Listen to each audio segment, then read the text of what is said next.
Scholars in the Middle Ages were committed to the use of logical argument in the pursuit of truth. Today, we're going to explore how they used logical argument in pursuit of the ultimate question, whether God exists. How did they use reason to demonstrate that? Join me today for the Catholic Church, Builder of Civilization.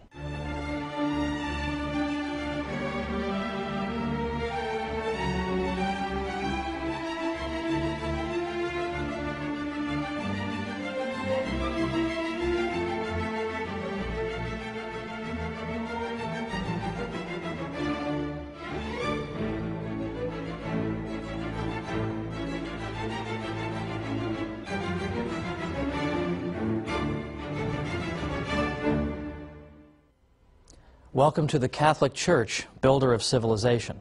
I'm Thomas Woods. Last time we looked at the development of the university system and the indispensable role that the Catholic Church played. We saw how the popes played a critical role in protecting the students and fostering university life, and even making possible an international scholarly community.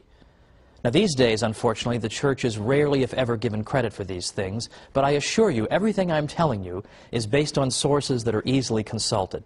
Pick up a history of the university, and you'll read this for yourself.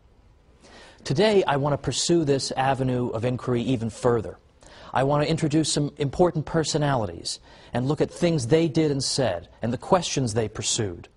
And in particular, I want to take two famous people in church history and look at how they answered the critical question, can we prove the existence of God? And if so, how? Now that's very unfashionable today, because today, as I said at the beginning, we're being bombarded by arguments by, frankly, militant atheists who claim that it's irrational to believe in God, that of course a critical, scientific-minded thinker could never believe in God. Well, I hope to convince you otherwise today. Well, first, let's begin with a few personalities. It is worth noting that in the Middle Ages, there was a commitment to logical argument and a belief that logic and reason could lead you to the truth.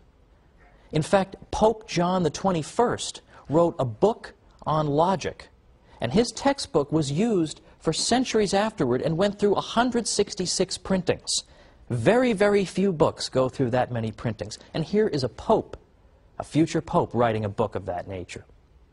Now, more specifically, a fellow named Peter Abelard was a scholar who died around 1142. He was controversial in his day, but he paved the way for scholars who came after him. Abelard was known particularly for a book he wrote, in Latin is known as Sic et Non. Literally means yes and no. Because what Abelard did was he took apparent contradictions, for example, apparently contradictory biblical verses, or apparently contradictory statements from church fathers, and he deliberately juxtaposed them so that they were right next to each other on the page. And there you were, face to face with an apparent contradiction. How would that contradiction be resolved? Well, the reason that Abelard's book was a bit scandalous for his time was that he didn't answer that question. He left the apparent contradictions just hanging there. And the reason he did this is he said, I'm a teacher for a living, and I'm not going to do my students' work for them. His students had the task of reconciling these apparent contradictions. So I always get a kick out of it when young students in college would come up to me and say, well, aren't there a lot of contradictions in the Bible? Ho, ho, ho. Well, Peter Abelard was talking about this in the 12th century and was using reason to try to resolve them, so I don't think I need some kid from Long Island to tell me this. But Peter Abelard's point was that when you have two sources, both of which are authoritative, biblical verses, for example, church fathers, but they seem to be saying different things, how can you resolve this matter? You can't resolve it by an appeal to authority, because here you have two authorities that are saying different things. So how do we resolve it? Through the use of reason. Because Peter Abelard was convinced that truth could not contradict itself, that these contradictions must be only apparent contradictions, and that once we get beneath the surface, we'll find that in fact the statements can be perfectly well reconciled. For instance, perhaps the two speakers, or the two verses, are speaking about the same issue under different aspects. Or perhaps one of the quotations is taken out of context. Whatever the explanation, Peter Abelard was certain that there was one. So here was a scholar who was absolutely prepared to take apparent intellectual difficulties in the faith and arbitrate them at the bar of human reason. Now that is pretty much exactly the opposite impression that I think people have about the Catholic Church, is it not? Then we have a fellow named Peter Lombard. He lived from about 1100 to 1160, who wrote a work of theology called the Sentences that became the most studied theological text, apart from the Bible, for the next several centuries. Now, Lombard, in his book, used authority to explain various aspects of the faith, but he did not hesitate also to appeal to human reason in order better to understand and explore the mysteries of our faith. Again, more or less the opposite of what we're told, isn't it? This, in a nutshell, is what we call scholasticism. In some ways, it's hard to define scholasticism in a way that every single scholastic would qualify as one. But I think it's safe to say that scholasticism initially began as a term simply to refer to professors who taught in universities.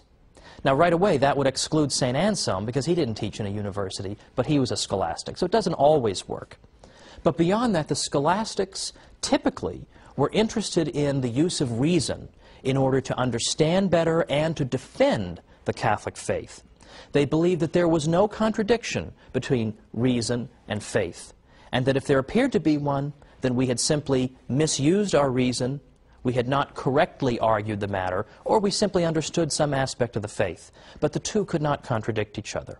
They were two wings, in effect, that would soar toward the truth. I believe that's how Pope John Paul II put it in his encyclical Fides et Ratio in the late 1990s. That's exactly what St. Thomas Aquinas believed. So the scholastics are committed to this project of the use of reason in the pursuit of truth and in entertaining opposing views. Typically, particularly after the 13th century, a scholastic didn't just get up there, give his position, and sit down. He always anticipated what the other side would say. And as I said, St. Thomas Aquinas was so generous to his opponents that he would not only explain their position very persuasively, but he would sometimes think of arguments that his own opponents hadn't even thought of, and he would come up with those arguments and say, here, you can have these arguments, but I'm going to answer those too. That's typical of scholasticism.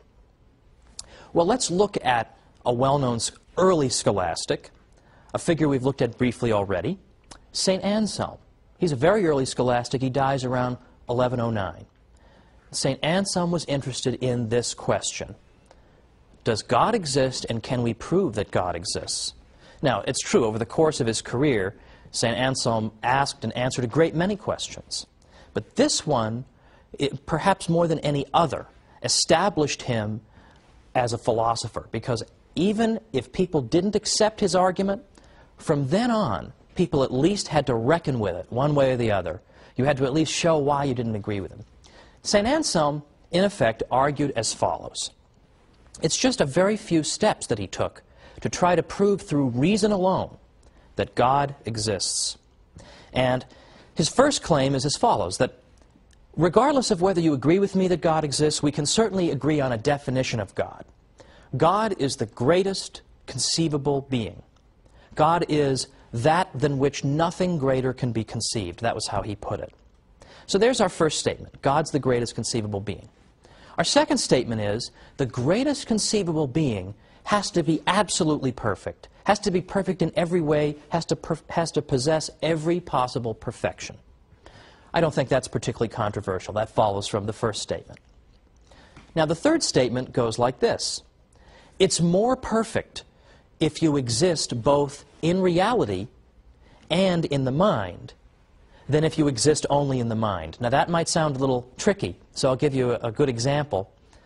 Suppose you're thinking in your mind about a hot fudge sundae, but it doesn't exist in reality. There is no hot fudge sundae in the room. It's only in your mind.